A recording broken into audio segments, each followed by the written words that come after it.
وَهُوَ السَّمِيعُ الْبَصِيرُ۔ تمام قسم کی تعریفات اور حمد و ثناء اللہ مالک الملک کے لیے ہیں، جو تمام کائنات کے خالق، مالک اور رازق ہیں، جو اپنے بندوں پر بے شمار انعامات کرنے والے ہیں، جو ہمیشہ ہی سے ہیں اور ہمیشہ ہی رہیں گے، نہ جن کی ذات میں کوئی شریک ہے، نہ جن کی صفات میں کوئی شریک ہے۔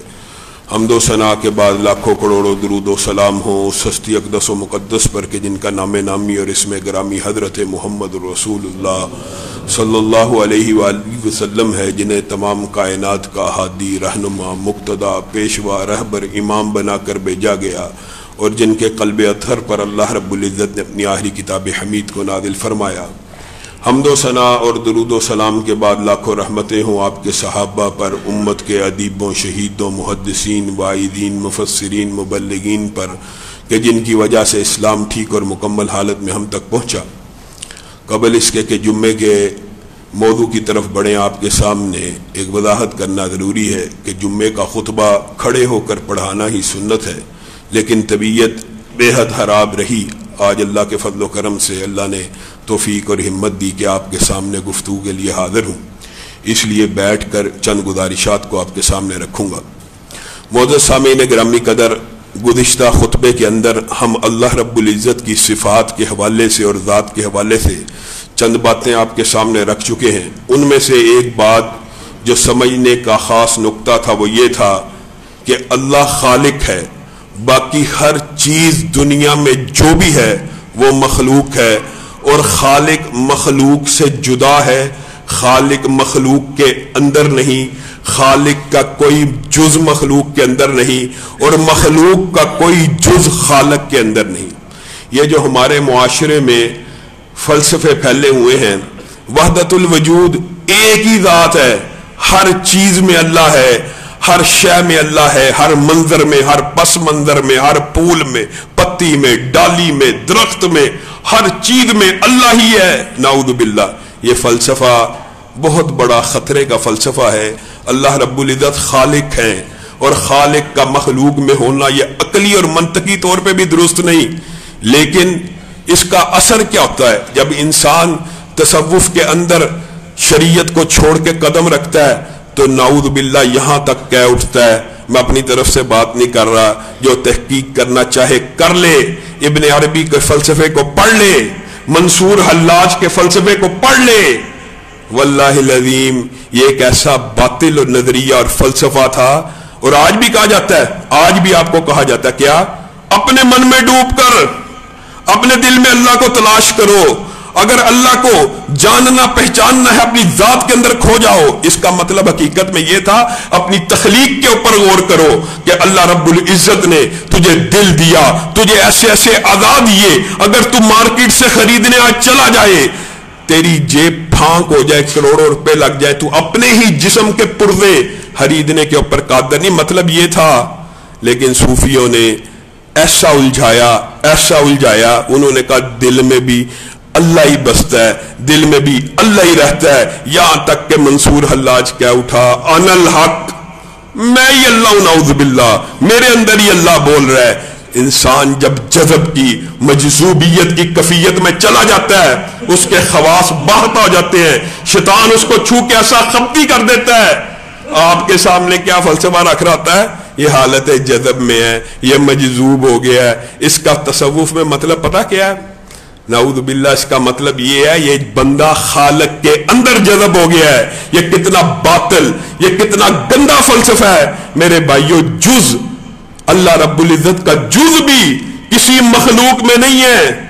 اچھا ہوتا کیا ہے جب ہم یہ بات سمجھاتے ہیں تو کہا جاتا ہے، اللہ تو خود کہتا ہے نحن اقرب الیہ من حبل الورید، میں تمہاری شہرگ حیات سے بھی زیادہ قریب ہوں۔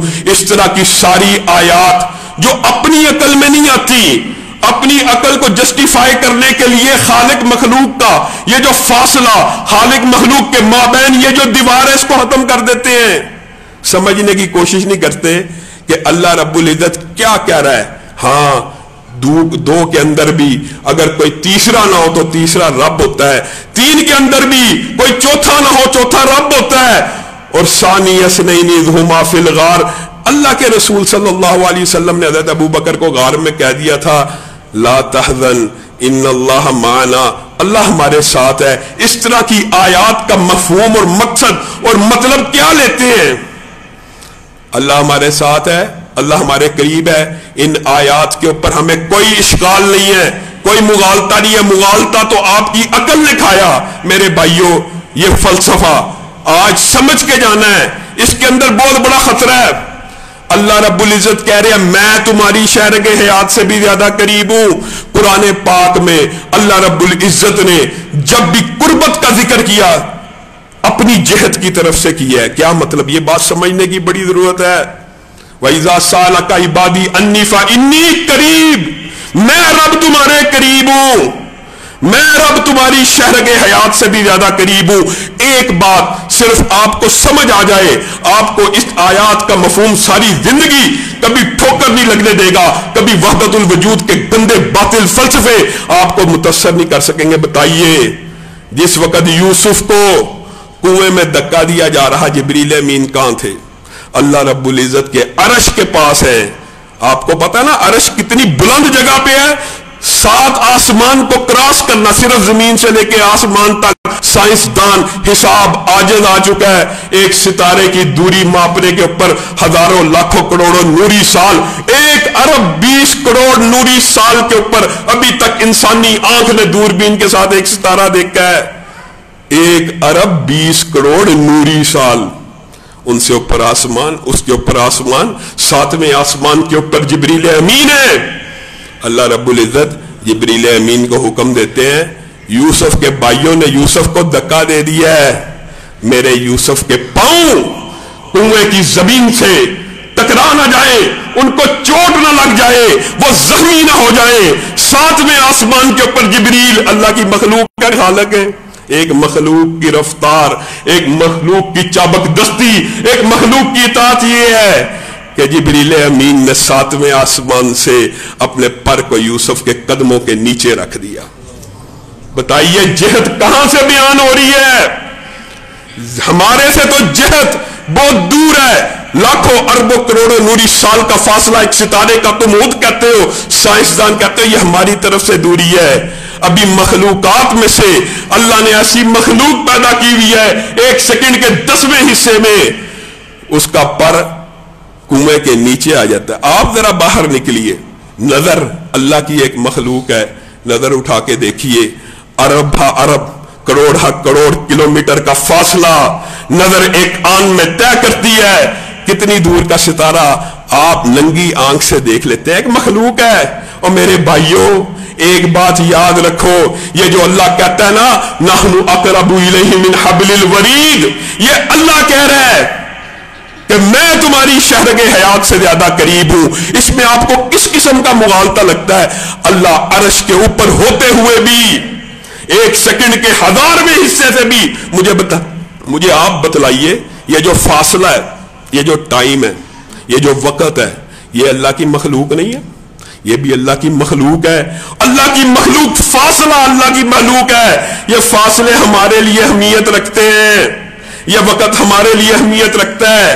یہ اللہ کے لیے ان فاصلوں کی کوئی حیثیت اور وقت ہی نہیں. اللہ کی مخلوقات کے اندر فاصلوں کی حیثیت اور وقت کوئی نہیں. آپ کو پتہ ہے اللہ کے عرش کو ایک جو فرشتے نے تھاما ہوا ہے نا، نبی کریم صلی اللہ علیہ وسلم نے اس کا ایک منظر ہمارے سامنے رکھا ہے. اگرچہ اللہ ہی نے عرش کو تھاما ہوا ہے، لیکن اللہ رب العزت اپنی قوت طاقت بندوں کے اوپر ہیبت جاہو جلال ظاہر کرنے کے لیے آپ کو اور مجھے بتلا رہا ہے. وہ جو ایک فرشتہ ہے نا جو قیامت کے دن 8 اٹھائیں گے، ان میں سے ایک فرشتے کا تذکرہ نبی کریم نے کیا. اس کے کان سے لے کے کندھے تک کا فاصلہ اس قدر زیادہ ہے، تیز رفتار پرندہ 600 برس اڑتا رہے یہ فاصلہ طے نہیں کر سکتا. اس کی لمبائی اور چوڑائی اتنی ہے، اس کا سر تو عرش کے نیچے ہے اور اس کا جو پاؤں ہے وہ 7 زمینوں سے بھی نیچے ہے.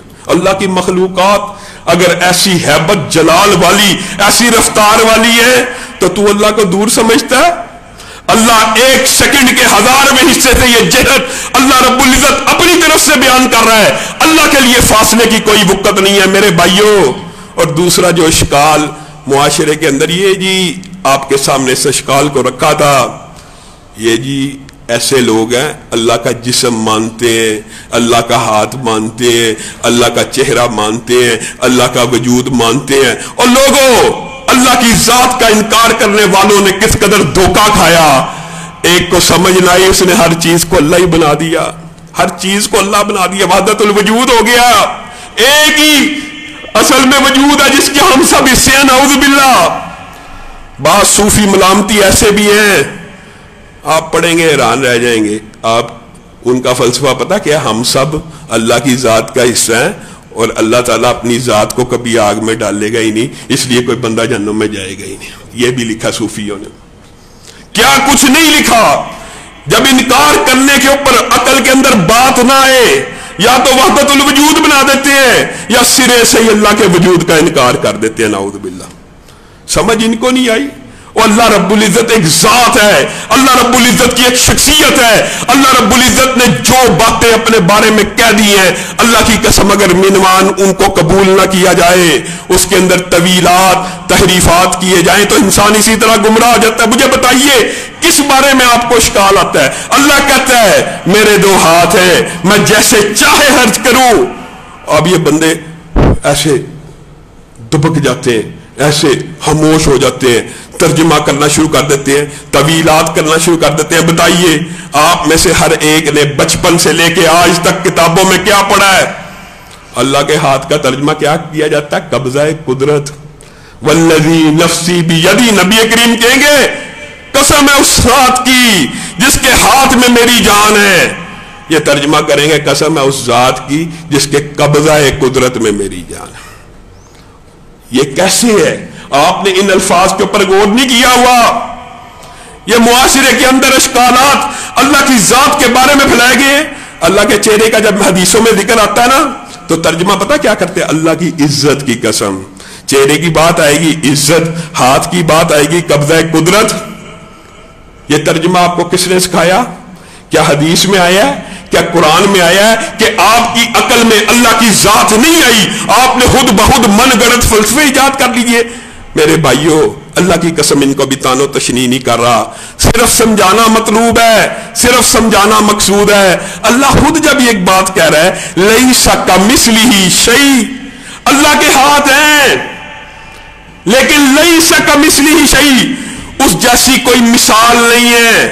اللہ تعالیٰ نے جب باطل عقیدوں کا رد کیا نا اس آیت کے اندر تو بندوں کے اشکالات کو دور، اللہ کی قسم کو صدقے دل سے صرف اس ایک آیت کا ترجمہ پڑھ لے، سارے باطل اشکال اسی آیت میں دور ہو جاتے ہیں۔ اللہ پہلے کہہ رہا ہے لیس کمثلہ شیء، اللہ کی مثال کسی چیز کے ساتھ نہیں ہے، ساتھ ایک اقرار نازل کیا بندے یہ نہ سمجھے وَهُوَ السَّمِيعُ الْبَصِيرُ، وہ سننے والا بھی ہے اور دیکھنے والا بھی ہے۔ کسی بندے کے ذہن میں یہ اشکال نہ آ جائے کہ بندہ بھی دیکھتا ہے، بندہ بھی سنتا ہے، اللہ بھی دیکھتا ہے، اللہ بھی سنتا ہے۔ اللہ نے اس اشکال کو رد کیا اس آیت میں۔ ہو سکتا ہے کچھ بھائیوں کے لیے بات دقیق ہو لیکن آسان کر کے سمجھانا چاہتا ہوں۔ لیس کمثلہ شیء، اللہ کی مثال انسانوں کی سماعت و بصارت کے ساتھ نہیں دی جا سکتی، لیکن یہ نہیں کہا جا سکتا کہ وہ سمیع نہیں، بصیر نہیں۔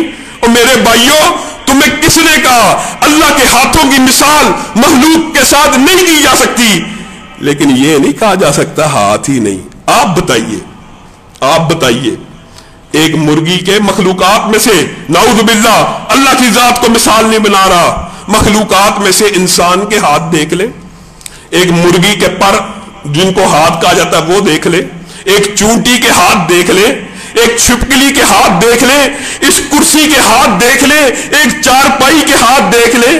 مخلوقات میں اگر ایک ہاتھ دوسرے ہاتھ سے نہیں ملتا تو تو نے نعوذ باللہ اللہ رب العزت کے ہاتھوں کا خاکہ اپنے ذہن میں کیا بنایا کہ جس کی وجہ سے انکار پہ اتر آیا کہ نہیں اللہ کے ہاتھ ہی نہیں، مراد اس سے قبضہ قدرت ہے۔ یہ کس نے کہا تجھے؟ یہ باطل اور گندا اور فلسفہ اللہ نے اس کا رد قرآن پاک میں نازل کیا ہے۔ جنتی جب جنت میں چلے جائیں گے نعمتیں تمام ہو جائیں گی، لمبا چوڑا یہ باب ہے، اللہ تعالیٰ کی خوشنودی بھی نازل ہو جائے گی، جنتی ہر طرح عیش و آرام میں ہوں گے۔ اس وقت اللہ کہے گا جنتیوں مجھ سے راضی ہو، اللہ نعمتیں ملی، حور و غلمان ملے،